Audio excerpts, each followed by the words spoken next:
Good morning students. Last topic अपना complete किया था method of preparation of carboxylic acid. आज अभी अपने स्टार्ट करने जा रहे हैं physical properties of carboxylic acid. और सिंपल सा टॉपिक है, जैसे कि अपने 10th 11th जो भी अपने टॉपिक अभी अब तक अपनों ने कंप्लीट किए हैं, जैसे alkyl halide, aryl halide, alcohol, phenol, ether, aldehyde, ketone, उन सब की जो फिजिकल प्रॉपर्टीज थी उनमें कॉमन जनरल सी जो बातें होती हैं वही अपने आज फिर से करेंगे कार्बोक्सिलिक एसिड के लिए। और उसके बाद अपने करेंगे chemical properties of carboxylic acid. तो देखो स्टार्ट करने जा रहा हूँ मैं physical properties of carboxylic acid. Physical properties of carboxylic acid. Carboxylic acid के भौतिक गुणधर्म। कार्बोक्सिलिक एसिड के भौतिक गुणधर्म में जैसे कि आपको पता है अपने 2 टाइप की पॉइंट डिस्कस करते हैं, एक तो सोलुबिलिटी,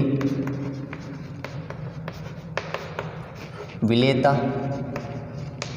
और दूसरा पॉइंट अपने पढ़ते हैं बॉइलिंग पॉइंट। बॉइलिंग पॉइंट क्वथनांक। देखो जब अपने विलेयता की बात कर रहे हैं तो आपको पता है कि कार्बोक्सिलिक एसिड जो है उसका फॉर्मूला ये होता है।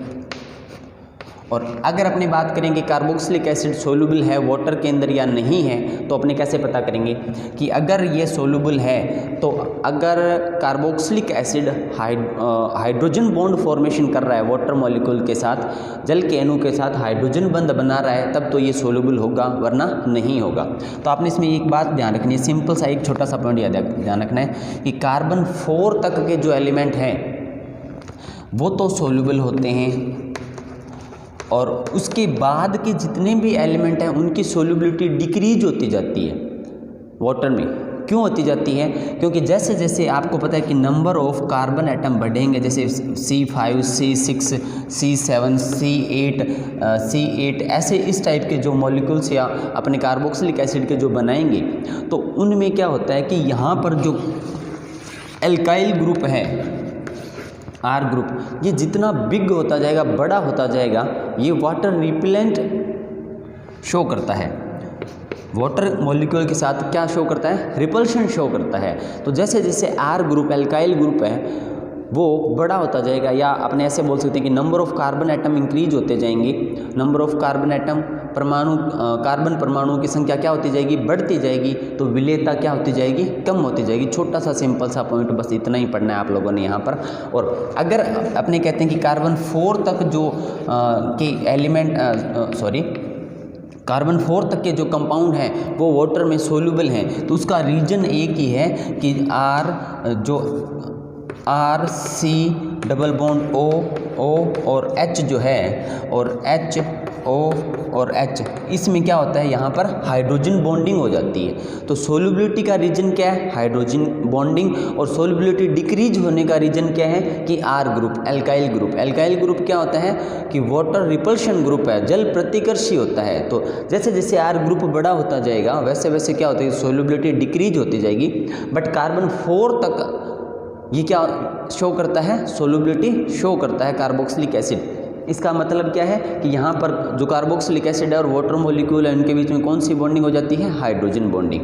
बस यहीं पर ये कंप्लीट होता है। उसके बाद बात करते हैं अपने बॉइलिंग पॉइंट की। तो बॉइलिंग पॉइंट का अगर अपने कंपैरिजन करते हैं कार्बोक्सिलिक एसिड, या अपने बात करें एल्केन, या बात करें ईथर, या अगर अपने कंपैरिजन करें एल्कोहल से, किससे कंपैरिजन करें? एल्कोहल से।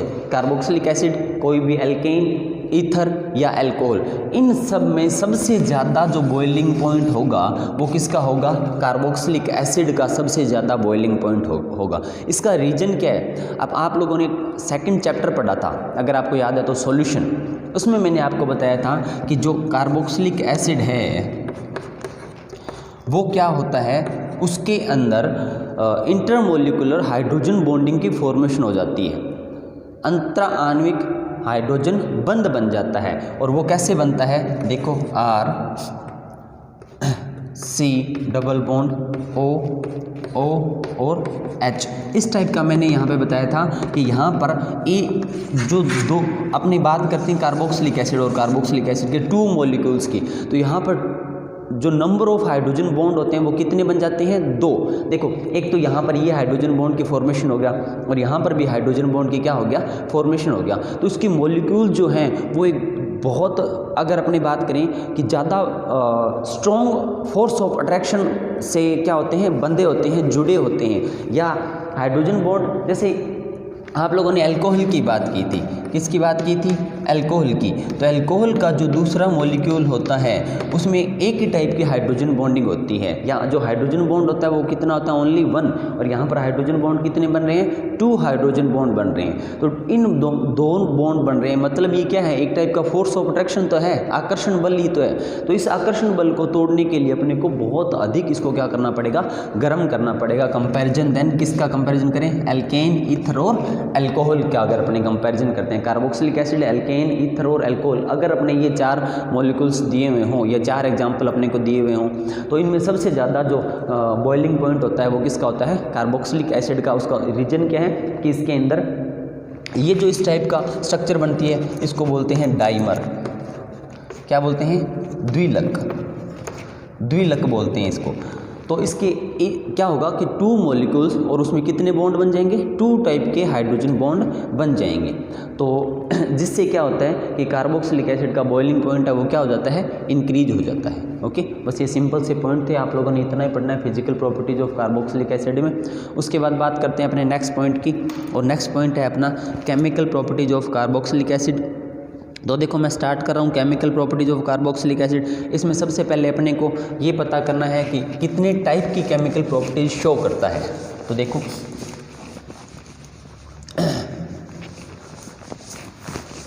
और इसमें जो जैसे कि कल अपने जो method of preparation of carboxylic acid discuss किया था, तो उसमें आप लोगों ने जितने मेथड्स डिस्कस किए थे वो लगभग ऑलमोस्ट जितने भी थे वो अपने पहले जितने चैप्टर पढ़ लिए हैं आप लोगों ने, उसमें आप दोबारा से देखें आज फिर आपने, ठीक है। तो उसी टाइप क्या होगा कि यहाँ पर जितनी भी रिएक्शन हैं वो भी क्या आ जाएंगी, बहुत सी रिएक्शन रिवाइज होने लग जाएंगी। तो अपने स्टार्ट करने जा रहे हैं chemical properties of carboxylic acid.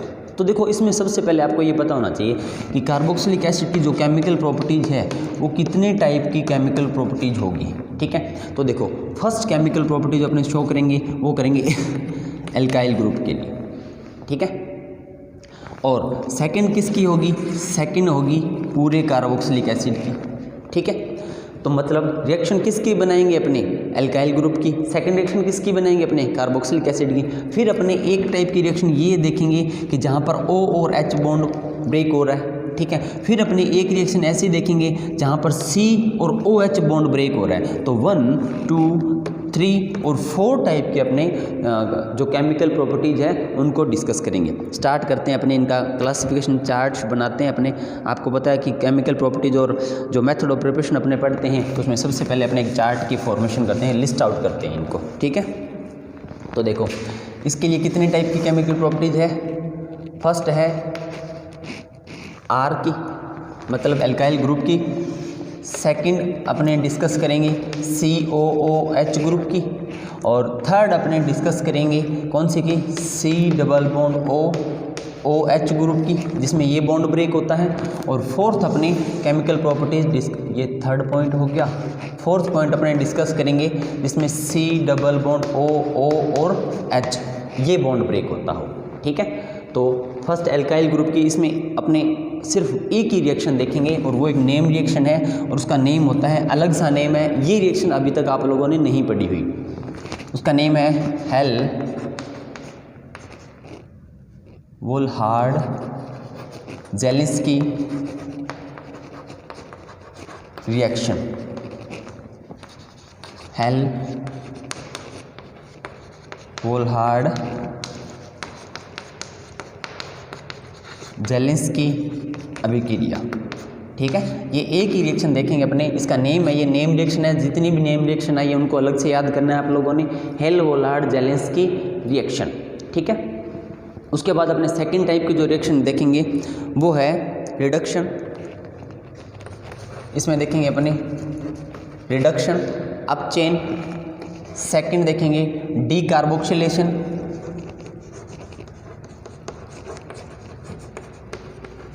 D carboxylation, we कार्बोक्सिलीकरण,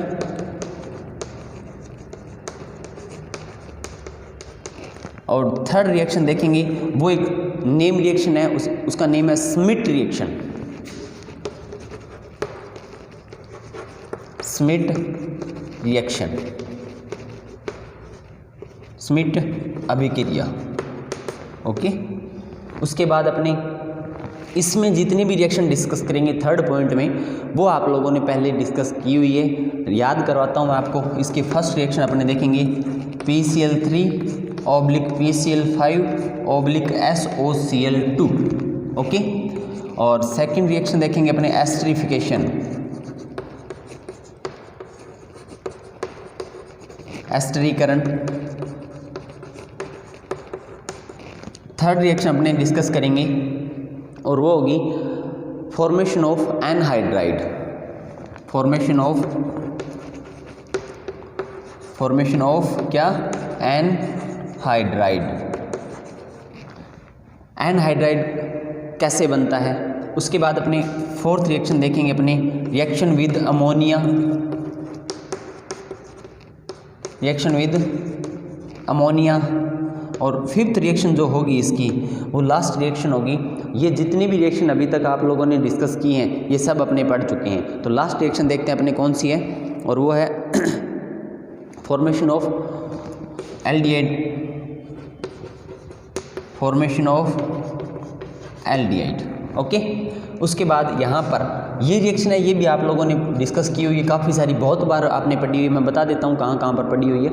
इस टाइप की जो रिएक्शन है वो आपने अल्कोहल और फिनोल में पढ़ी हुई है। और जब आपको ये ध्यान रखना है, हमेशा ही ध्यान रखना है कि जब अपने ये वाला बॉन्ड ब्रेक करेंगे, चाहे COOH का ब्रेक करें चाहे OH का ब्रेक करें, तो उसमें जो सबसे फर्स्ट रिएक्शन आती है वो आती है रिएक्शन विद मेटल। मेटल मतलब धातुओं के साथ अभिक्रिया, रिएक्शन विद मेटल, धातुओं के साथ अभिक्रिया। सेकंड रिएक्शन करेंगे अपने Na2CO3 से रिएक्शन विद Na2CO3। और थर्ड रिएक्शन अपने डिस्कस करेंगे वो होगी रिएक्शन विद बेस, बेस मतलब चार। ठीक है, ये अपना एक सिंपल सा चार्ट है। तो इसमें देखो मैं आपको बताता हूँ, ये रिएक्शन आप लोगों के लिए नहीं है। पहले जितनी भी रिएक्शन, ये रिएक्शन आपने डिस्कस की हुई है। ठीक है, उसके बाद डी कार्बोक्सिलेशन आपने पढ़ा हुआ है। इसमें सिर्फ एक अपने नई मेथड पढ़ेंगे, वो नहीं पढ़ी हुई। ये रिएक्शन नई है बिल्कुल, ये सारी रिएक्शन पढ़ी हुई है और ये सारी रिएक्शन भी आप लोगों की पढ़ी हुई है। ठीक है, तो जैसे मैंने आपको बहुत बार बता दिया कि अगर आप 10th और 11th चैप्टर अच्छे से कर लेते हो तो 12th और 13th चैप्टर अपने आप होता जाएगा। क्यों? क्योंकि 12th और 13th चैप्टर में आपने सिर्फ ये पता करना है कि टॉपिक कौन कौन से डिस्कस करने हैं। बाकी जितनी भी रिएक्शन आएंगी वो सब क्या होंगी, रिवाइज हो जाएंगी। ठीक है, मतलब वो रिपीट होना स्टार्ट हो जाएंगे। तो यहाँ पर देखो अपने 1 2 3 4 5 6 7 8 9 10 11 12 और 13th, लगभग 12 या 13th रिएक्शन आप लोगों ने यहाँ पर नोट की है। तो इसमें सिर्फ 1 और 2, ये 2 रिएक्शन ही ऐसी हैं जो आप लोगों की नहीं पढ़ी हुई। बाकी सारी रिएक्शन आप लोगों ने यहाँ पर इससे पहले जितने टॉपिक्स आए थे उनमें डिस्कस कर ली है। चलो अपने स्टार्ट करते हैं। सबसे फर्स्ट रिएक्शन वो है हेल-बोलार्ड-जेलेंस्की रिएक्शन। ठीक है, देखो इसका जितना बड़ा नेम है उससे बहुत ही इजी रिएक्शन है ये, हेल-बोलार्ड-जेलेंस्की रिएक्शन। सिंपल सी रिएक्शन है। एक बार मैं इनको रफ कर रहा हूँ।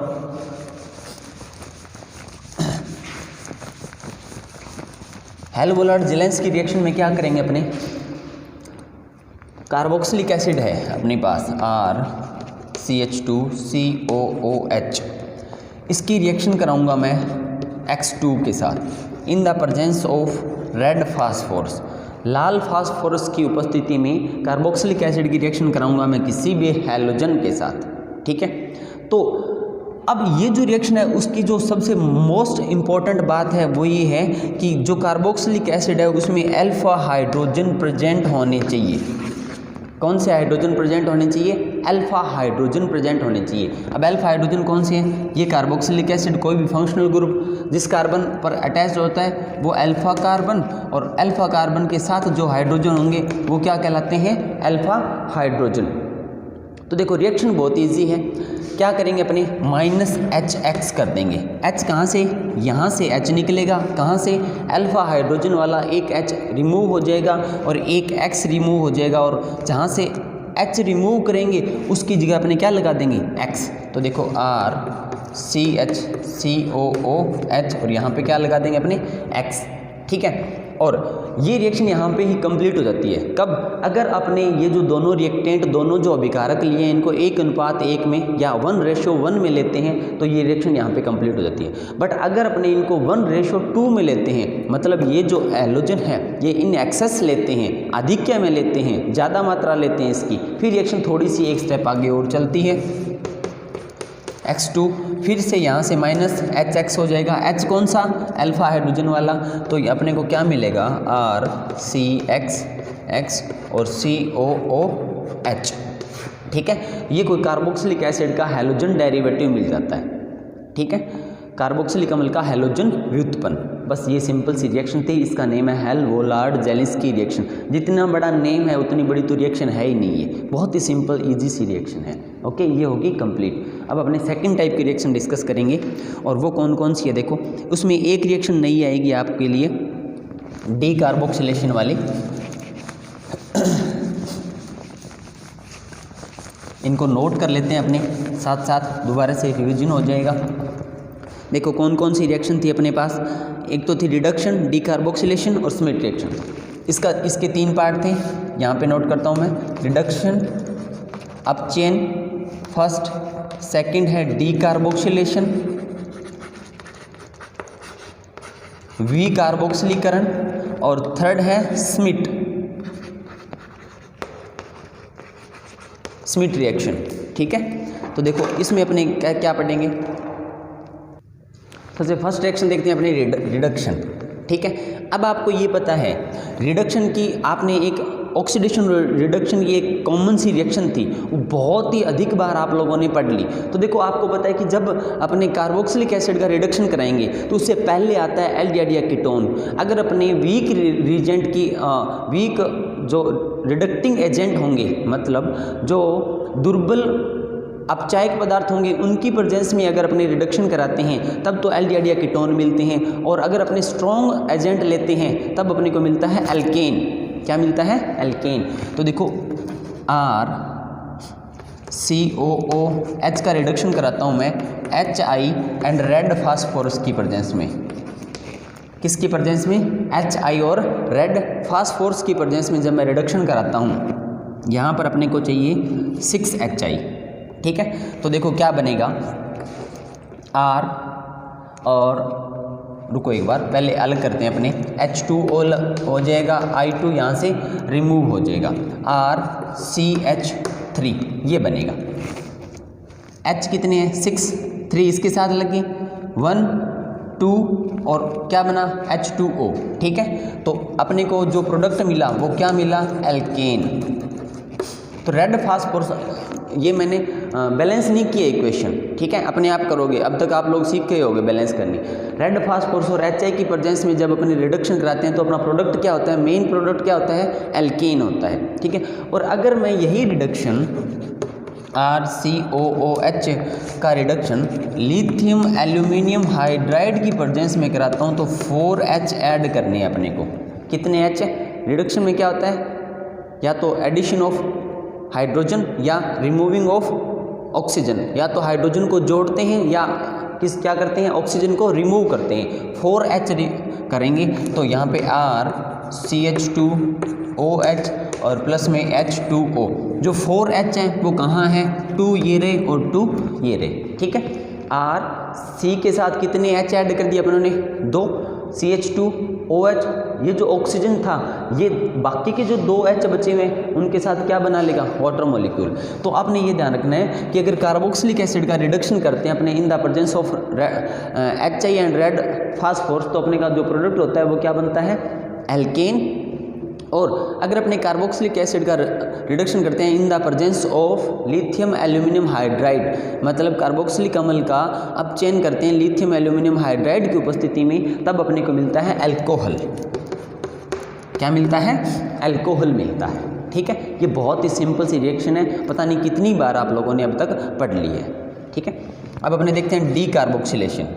डी कार्बोक्सिलेशन में क्या होता है, देखो ये मेरे पास RCOOH है, इसका मैं डी कार्बोक्सिलेशन कराता हूँ, वी कार्बोक्सिलीकरण कराता हूँ सोडा लाइम की प्रेजेंस में। सोडा लाइम क्या होता है, NaOH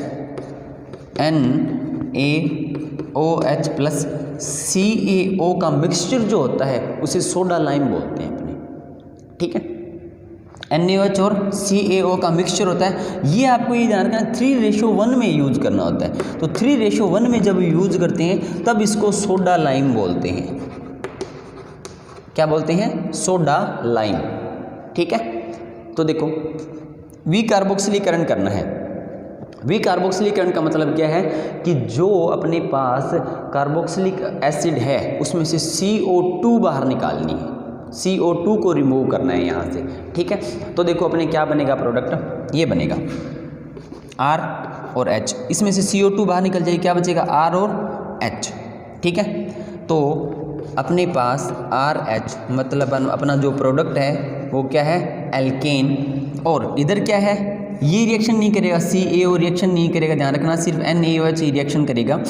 तो ये है NaHCOO3। ठीक है, साथ में क्या मिल जाएगा अपने को, NaHCO3, सोडियम बाइकार्बोनेट बन जाता है। तो ये अपना जो डी कार्बोक्सिलेशन कराते हैं तो अपना जो प्रोडक्ट होता है वो क्या मिलता है अपने को, एल्केन मिलता है। ओके, और साथ में क्या मिल जाता है, NaHCO3।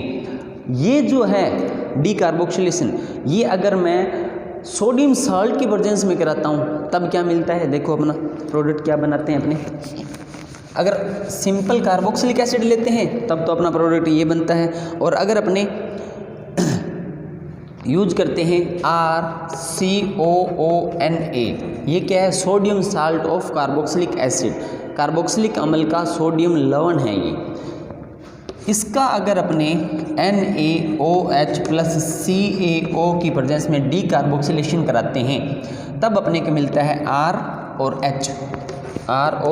H प्लस में बाकी जो बचा हुआ है सब Na2COO3, तो Na2CO3। ठीक है, तो अगर अपने कार्बोक्सिलिक एसिड का डी कार्बोक्सिलेशन कराते हैं in the presence of soda lime, alkane मिलता है। मेन प्रोडक्ट तो यहाँ पर भी एल्केन है, बट जो को प्रोडक्ट बन रहा है वो ये यहाँ तो है सोडियम बाइकार्बोनेट और यहाँ है सोडियम कार्बोनेट। ठीक है, अब इसी रिएक्शन में एक बहुत ही अच्छी और बहुत ही इंपॉर्टेंट रिएक्शन पढ़ने जा रहे हैं जो कि आप लोगों ने अभी तक नहीं पढ़ी है, बिल्कुल नई रिएक्शन है, और वो है कोल्बे इलेक्ट्रोलाइसिस, कोल्बे विद्युत अपघटनी विधि। तो देखो अपने स्टार्ट करने जा रहे हैं, अब अपने स्टार्ट करने जा रहे हैं। नेक्स्ट वेरी इंपॉर्टेंट मेथड है और वो है कोल्बे इलेक्ट्रोलाइसिस। देखो क्या करेंगे अपने इसमें, इलेक्ट्रोलाइसिस का मीन पता है क्या आप लोगों को, इलेक्ट्रोलाइसिस का मतलब होता है विद्युत अपघटन, हिंदी में बोलते हैं इसे एक मिनट, देखो स्टार्ट करने जा रहा हूँ मैं, अभी बताता हूँ। कोल्बे, ये डी कार्बोक्सिलेशन का सेकंड पार्ट है, ऐसे मानो, कोल्बे इलेक्ट्रोलाइसिस। अच्छे से समझ लेना, अभी तक आई नहीं है, ये फर्स्ट टाइम अपने पढ़ रहे हैं इसको। विद्युत कोल्बे विद्युत अपघटन। ठीक है, देखो क्या करते हैं, अपने को चाहिए RCOONA, sodium salt of carboxylic acid, और इसमें अपने वाटर मिलाते हैं। क्या मिलाते हैं, वाटर मिलाते हैं। मतलब ये जो रिएक्शन है वो एक सेल के अंदर करवाते हैं। देखो सेल क्या, ये अपने पास कोई भी कंटेनर है, इसमें कैथोड एनोड लगा है, इसे अपने बैटरी से जोड़ा हुआ है। ठीक है, और इसके अंदर अपनों ने क्या फिल कर दिया, इसके अंदर अपनों ने ये जो RCOONA प्लस H2O मिक्सअप कर दिया। तो जब अपने कोई भी सॉल्ट होता है उसका इलेक्ट्रोलाइसिस करते हैं तो वो अपने आयन में कन्वर्ट हो जाता है। किस में कन्वर्ट हो जाता है, आयन में। किसी भी लवण का जब अपने विद्युत अपघटन करते हैं, मतलब उसके अंदर जब इलेक्ट्रिसिटी पास करते हैं, तो क्या होता है कि वो जो सॉल्ट होता है, वो जो लवण होता है, वो अपने आयन में डिवाइड हो जाता है। देखो अब इसके कौन कौन से आयन्स बनेंगे, सबसे पहले इसके बनाते हैं अपने RCOO नेगेटिव प्लस में Na पॉजिटिव, और H2O जो है वो भी किस में चेंज हो जाता है, आयन में। कैसे कैसे, H पॉजिटिव और OH नेगेटिव, ठीक है। अब देखो यहाँ पर क्या है, अपने को पॉजिटिव और नेगेटिव टाइप के आयन्स मिले, ठीक है। अब आपने क्या करना है कि ये जो कोल्बे इलेक्ट्रोलाइसिस है, इसमें आप लोगों ने ये चेक करना है कि कैथोड पे कौन सी रिएक्शन होगी और एनोड पर कौन सी रिएक्शन होती है, ठीक है। सबसे पहले अपने देखते हैं रिएक्शन ऑफ कैथोड।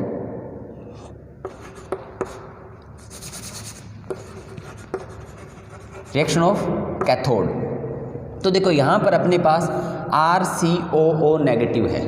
क्या है यहाँ पर आपके पास, RCOO नेगेटिव। तो अपने को 2 मोल जब RCOO नेगेटिव कैथोड के पास आएंगे, कितने मोल, 2 मोल RCOO नेगेटिव एसीटेट आयन बोल सकते हैं अपने इनको।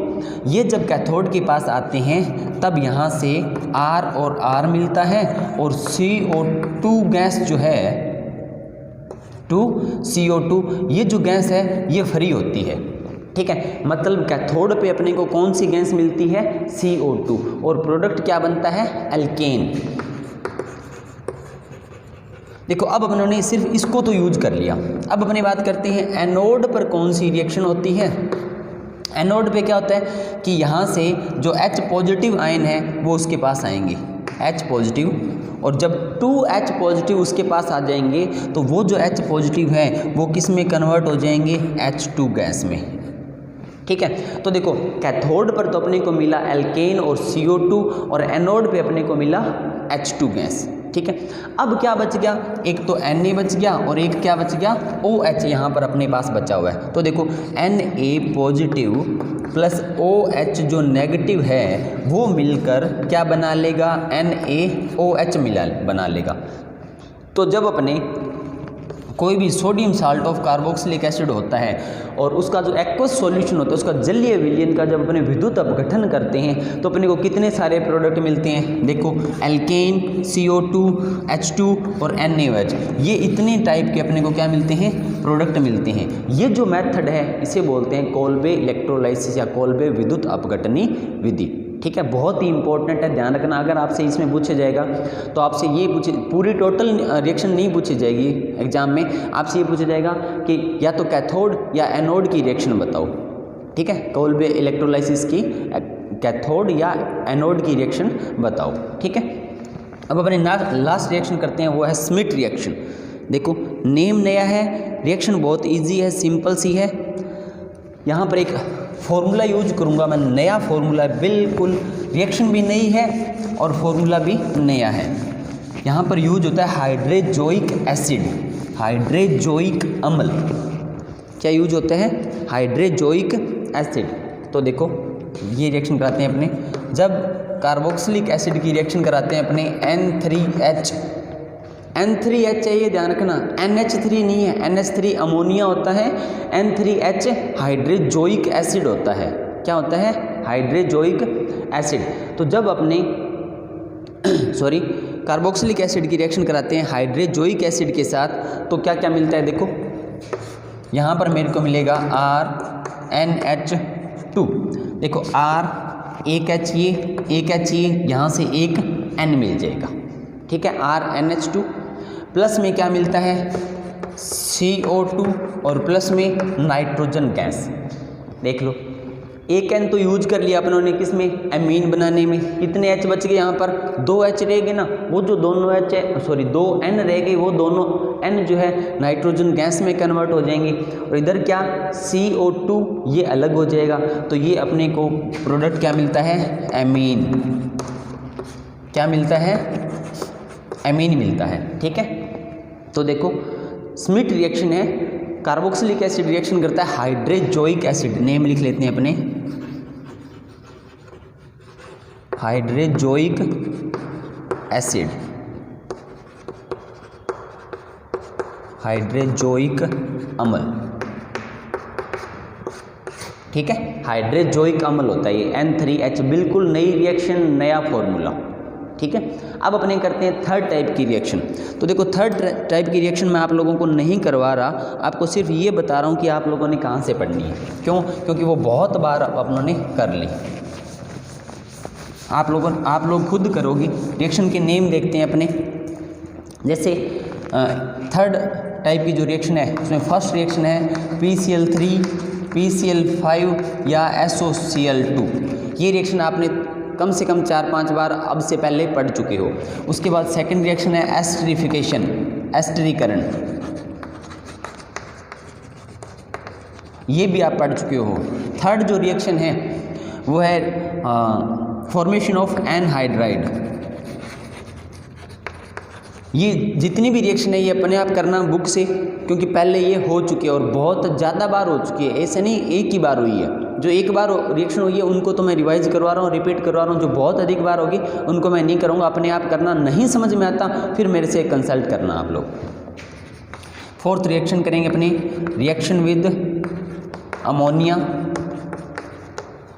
और फिफ्थ रिएक्शन जो है, टेबल तो आपको पता ही होनी चाहिए। फिफ्थ रिएक्शन है formation of aldehyde, formation of aldehyde. ठीक है, ये सब के सब रिएक्शन आप लोग पहले पढ़ चुके हो। कहाँ कहाँ पर पढ़ चुके हो? एस्टरिफिकेशन पता नहीं कितनी बार पढ़ ली, ये रिएक्शन विद अमोनिया भी पढ़ ली, ये फॉर्मेशन ऑफ एल्डिहाइड जो method of preparation of aldehyde है वहाँ पे पढ़ी हुई है, PCl3 PCl5 SOCl2। ये वाली जो रिएक्शन है ये आपने अल्कोहल में पढ़ी थी, वहाँ पर अल्कोहल के साथ रिएक्शन थी, और यहाँ पर किसके साथ है? RCOOH के साथ रिएक्शन है। बस वहाँ पर तो आप लोगों ने ROH के साथ रिएक्शन की थी, यहाँ पे RCOOH के साथ रिएक्शन करनी है, इतना ही फर्क है। बाकी बिल्कुल सेम एज इट इज चलेगी, तीनों रिएक्शन एक साथ कर लेना। उसके बाद लास्ट जो रिएक्शन है उसमें फर्स्ट रिएक्शन है रिएक्शन विद मेटल, धातुओं के साथ अभिक्रिया। सेकंड जो रिएक्शन है वो है Na2CO3 के साथ रिएक्शन, और थर्ड रिएक्शन है वो है रिएक्शन विद बेस। बेस मतलब 4। ठीक है, ये रिएक्शन मैं जल्दी से बता देता हूँ, ये भी आप लोगों ने पढ़ी हुई है। देखो, जब कार्बोक्सिलिक एसिड है RCOOH, इसकी रिएक्शन कराते हैं अपने सोडियम के साथ। कितने मोल? सोडियम 2 मोल। तो RCOONA मिल जाता है, और H2 गैस क्या होती है? रिमूव होती है। सिंपल सी, बहुत ही सिंपल रिएक्शन है। और इसी टाइप ये रिएक्शन है, अगर आपको याद आ गई होगी कि जब अपने अल्कोहल में भी आपने ये रिएक्शन डिस्कस की थी। ठीक है, सेकेंड रिएक्शन देखो, RCOOH प्लस Na2CO3। रिएक्शन क्या होगी? RCOONA, sodium salt of carboxylic एक एसिड यहाँ मिल जाएगा। ठीक है, और यहाँ पर एक पहले से क्या है? Na2CO3, तो NaHCO3 बन जाएगा, NaHCO3। ये H रिमूव होगा, वो इसके साथ मिल जाएगा। लास्ट रिएक्शन देखो, वह रिएक्शन विद बेस।